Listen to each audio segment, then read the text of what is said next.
Good morning future officers. I welcome to all of you to iTube classes. दोस्तों, आज हम एक ऐसे टॉपिक के बारे में बात करने वाले हैं जो कई दिनों से इंटरनेट पे छाया हुआ है। पूरी दुनिया इसके बारे में बात कर रही है। जी हाँ, हम लोग बात कर रहे हैं मेटावर्स के बारे में, मेटा के बारे में। मत क्योंकि फेसबुक ने अपना नाम चेंज करके मेटा कर लिया है, तो पूरी दुनिया जानना चाहती है कि एक्चुअली ये पूरा मेटावर्स होता क्या है, मेटा का मीनिंग क्या है, ये कैसे काम करेगा, फ्यूचर में कैसे इंप्लीमेंट होगा, हमारी पर्सनल लाइफ के ऊपर इसका क्या इंपैक्ट पड़ने वाला है। तो हम लोग आज बात करेंगे इस वीडियो में मेटावर्स के बारे में, और ये हम लोग कवर करेंगे अपने इंडियन एक्सप्रेस के एक्सप्लेन्ड सेक्शन से। देखिए, थोड़ा सा आपको बैकग्राउंड देना चाहता हूँ। आपने कई बार हॉलीवुड की फिल्में या बॉलीवुड की फिल्में, जैसे रोबोट जिसमें रजनीकांत जी थे, वो एक्टिंग कर रहे थे, तो वहां पे आपने देखा था कि जो रजनीकांत थे वो वहां पे बहुत बड़ी मीटिंग हो रही थी और उस मीटिंग में भाषण दे रहे थे। लेकिन बाद में पता चला कि वो एक्चुअली में रजनीकांत नहीं थे, वो रजनीकांत का एक डिजिटल रूप था, है ना।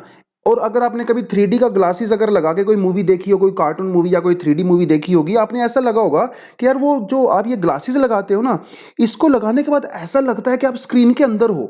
आपको ऐसा लगता है कि वो सारी की सारी घटनाएं जो हैं आपकी आंखों के सामने हो रही हैं। ऐसा लगता है कि आप उस रियलिटी, मतलब जो वर्चुअल रियलिटी है, आप उस रियलिटी का पार्ट बन गए हो। आपने मूवी देखी होगी अवतार। अवतार के अंदर क्या होता है, ये कोई रियल कैरेक्टर थोड़ी होते हैं, ये डिजिटल कैरेक्टर्स होते हैं। इनके रियल कैरेक्टर तो कहीं और बैठे होते हैं ना, लेबोरेटरी के अंदर।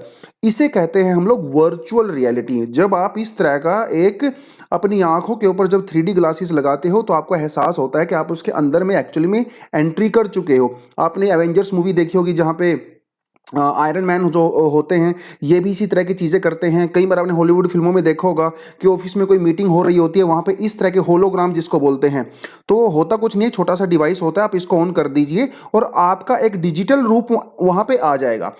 और वो डिजिटल रूप आपको ऐसा लगेगा कि वो असली में है। वो बैठ सकता है, आपसे बात कर सकता है, चल फिर सकता है ना। अपने इमोशंस भी आपके साथ आप उसको देख सकते हो। इतना ज़्यादा ये वर्चुअल रियलिटी होती है, आपको पता ही नहीं चलेगा कि आप असली दुनिया में हो या फिर वर्चुअल दुनिया में हो।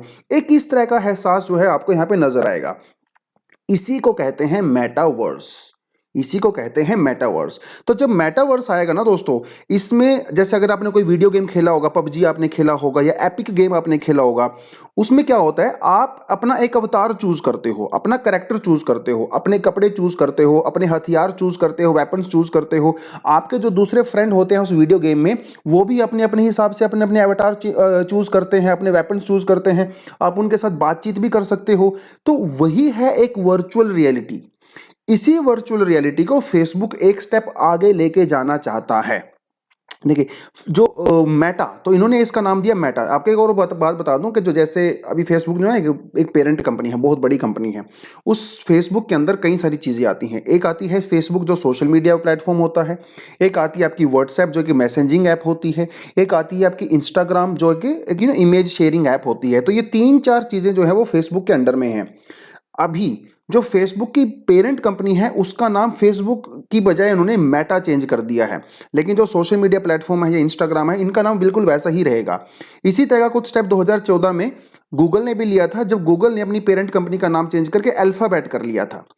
गूगल की जो पेरेंट कंपनी है उसका नाम है अल्फाबेट, और गूगल जो है वो एक सर्च इंजन है। Are you getting this point? तो जो पेरेंट कंपनी है उसी का नाम चेंज होगा, बाकी प्लेटफॉर्म का नाम चेंज नहीं होने वाला है। पहले तो आपको ये पता होना चाहिए।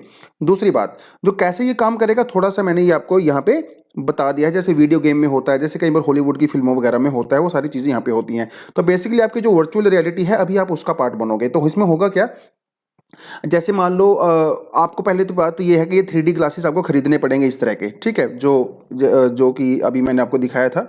इस तरह के 3D ग्लासेस जो है आपको खरीदने पड़ेंगे, क्योंकि इसके बिना आपका काम नहीं चलने वाला है। क्योंकि इसके बिना तो आप वर्चुअल रियलिटी का पार्ट बन ही नहीं सकते। पहली बात तो ये। दूसरी बात ये कि आपके पास बहुत ज़्यादा हाई स्पीड इंटरनेट होना चाहिए। भैया हमारे यहाँ पे 2G और 3G नहीं चलता है ढंग से, 4G तो चलता ही नहीं है बहुत जगह पे इंडिया में। तो 5G को तो अभी इमेजिन नहीं कर सकते अगले 10-15 साल। तो खैर, हमारे हिसाब से मैं नहीं समझता कि इंडिया के पर्सपेक्टिव से बहुत ज़्यादा अभी आने वाला है।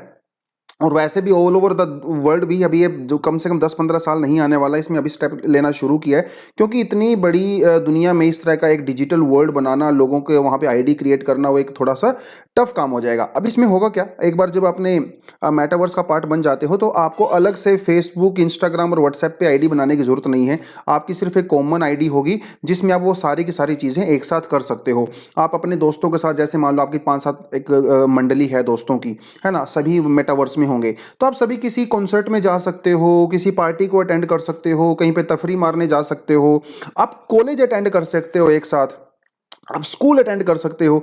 देखिए, क्योंकि लॉकडाउन के समय में क्या हुआ ना, स्कूल वगैरह सब बंद हो गए, तो इससे होगा क्या, जो बच्चे होंगे जो घरों पे बैठे हुए हैं, जो ना घर से पढ़ाई करते हैं, वो लोग मेटावर्स का अगर पार्ट बनेंगे तो एक साथ उनके जो डिजिटल कैरेक्टर हैं वो स्कूल में जा सकते हैं, एकदम बैठ के पढ़ाई कर सकते हैं, एक दूसरे के साथ बातचीत कर सकते हैं, लर्निंग भी कर सकते हैं।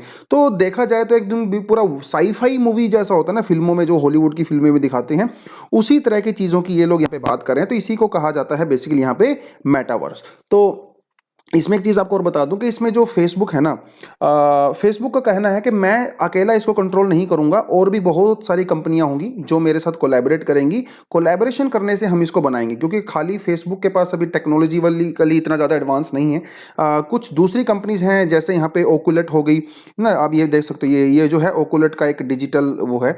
अगर आप इसको पहनते हो तो आप टेनिस खेल सकते हो, टीटी खेल सकते हो, क्रिकेट खेल सकते हो, आपको ऐसा लगेगा वो एक्चुअल में खेल रहे हो। तो कई सारी कंपनियां हैं जिनके साथ फेसबुक कोलैबोरेट करने वाला है फ्यूचर में इस टेक्नोलॉजी के लिए। उसके अलावा कई और सारी कंपनी है, जैसे माइक्रोसॉफ्ट भी है। माइक्रोसॉफ्ट ने भी अपना प्रोजेक्ट चलाया हुआ है, प्रोजेक्ट मैश चला रखा है, और भी कई सारी कंपनी हैं जिन्होंने, जैसे प्रोजेक्ट स्टारलाइन है, ये भी एक गूगल का प्रोजेक्ट है। तो और भी कई सारे प्रोजेक्ट अभी इसमें काम कर रहे हैं, ऐसा नहीं है कि फेसबुक ही इसमें पहली बार आ रहा है। तो इसमें ऐसा होगा कि जैसे मान लो आपका दोस्त हो और आप हो, मान लो आपका मन किया कि हमने किसी बीच पे जाना है, तो आप अपने है ये जो आपका 3D ग्लासेस होते हैं इसको पहनिए और किसी बीच पे जाइए।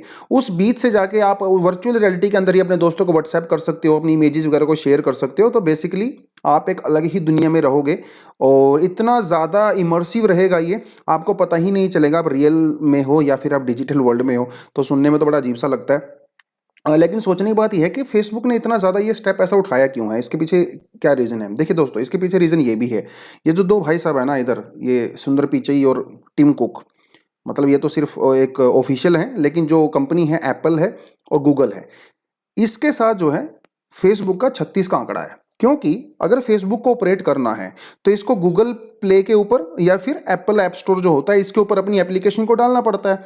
तो सोचने की बात यह है, अगर एप्पल चाहे तो आज वो फेसबुक की एप्लीकेशन को अपने प्लेटफॉर्म से 1 सेकंड में हटा सकता है और फेसबुक खत्म हो जाएगा। क्यों, और ये चल भी रहा है, पिछले 1 साल से कई बार एप्पल धमकी दे चुका है फेसबुक को कि वो फेसबुक को अपने प्लेटफॉर्म से हटा देगा, क्योंकि प्राइवेसी इशू यहाँ पे है। एप्पल अपने कस्टमर की प्राइवेसी को बहुत ज़्यादा वैल्यू करता है, लेकिन फेसबुक अपने कस्टमर्स को ट्रैक करता है, उनके मैसेजेस को भी पढ़ता है, उनकी जानकारी जो है दूसरे प्लेटफॉर्म पे शेयर करता है, जिसकी वजह से एप्पल कई बार धमकी दे चुका है फेसबुक को कि उसको हटा देगा। और गूगल भी कर सकता है। तो कहीं ना कहीं फेसबुक इतना बड़ा प्लेटफॉर्म होते हुए भी, इतनी बड़ी कंपनी होते हुए भी, इन दो कंपनीज के ऊपर डिपेंड करता है। तो एग्जिस्टेंशियल क्राइसिस है। तो फेसबुक चाहता है कि वो इनके चंगुल से बाहर निकले और अपना ही एक प्लेटफॉर्म बनाए, जिसके वजह से इनके ऊपर डिपेंडेंसी नहीं रहेगी। तो ये भी एक कारण है कि फेसबुक ने अभी मेटावर्स की बात की है, अगले 10-15 साल में कम से कम वो इसको यहाँ पे डेवलप कर लेगा। ठीक है, तो ये तो कुछ चीजें यहाँ पे हो गई। अब इसके कुछ चैलेंजेस भी हैं। सबसे बड़ी चैलेंज तो टेक्नोलॉजी है ना। अभी इतनी ज़्यादा एडवांस टेक्नोलॉजी नहीं है। देखिए, थोड़ी बहुत टेक्नोलॉजी तो है, जैसे गेम्स होते हैं, जैसे पबजी होता है ना, उसमें आप अपना कैरेक्टर चूज करते हो। तो लेकिन इतने बड़े लेवल पे भी पूरी दुनिया में बिलियंस ऑफ यूजर्स हैं, इतनी बड़ी वर्चुअल रियलिटी को क्रिएट करना अपने आप में अभी तो टेक्नोलॉजी वहाँ तक पहुँचना तो दूर की बात है, बहुत ही ज़्यादा 2-4% की स्टेज में है।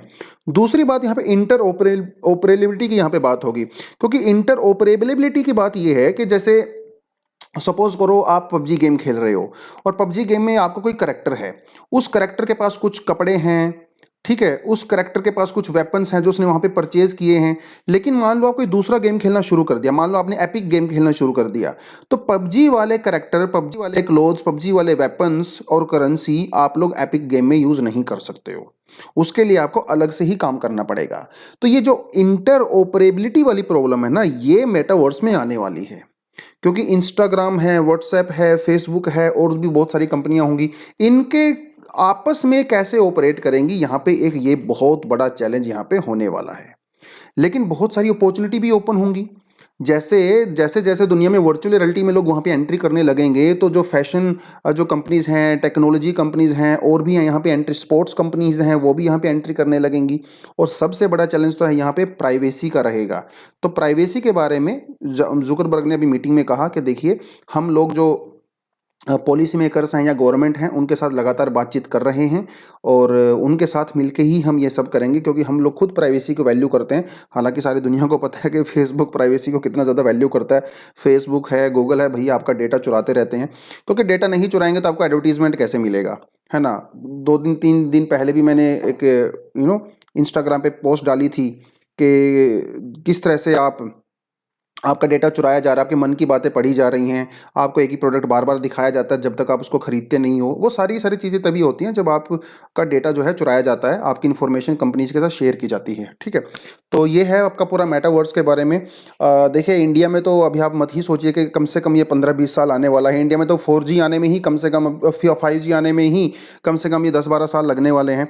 पहले ढंग से 4G तो चलता नहीं है, नेटवर्क रहता नहीं है। खैर, इंडिया वाली बात नहीं करें, डेवलप्ड कंट्रीज़ के लिए ही ये डेवलप करते हैं और वहीं पे इनको टेस्ट किया जाता है, वहीं पे पहले ऑपरेट होती हैं। डेवलपिंग कंट्री और जो अंडर डेवलप्ड कंट्री है, यहाँ पे तो ये चीज़ें तब आती हैं जब वहाँ पे लोग इनसे बोर हो जाते हैं। कहने का मतलब तो देख, प्रैक्टिकल चीज़ तो यही है। खैर, तो ये था पूरा मेटावर्स के बारे में। आई होप आपको थोड़ा बहुत आइडिया लग गया होगा कि मेटावर्स क्या है क्या नहीं है। अगर आपको वीडियो ठीक ठाक लगी है तो इसे लाइक ज़रूर कर दो, दोस्तों के साथ शेयर कर दो, ताकि उनको भी पता चले कि ये है क्या। और हमारे चैनल को सब्सक्राइब तो ज़रूर करें, बेल आइकन पे क्लिक करें, ताकि आने वाली वीडियोज़ का आपको नोटिफिकेशन यहाँ पे मिलता रहे। ठीक है, चलो दोस्तों, that's all for the day. Thank you very much, all the best, जय हिंद।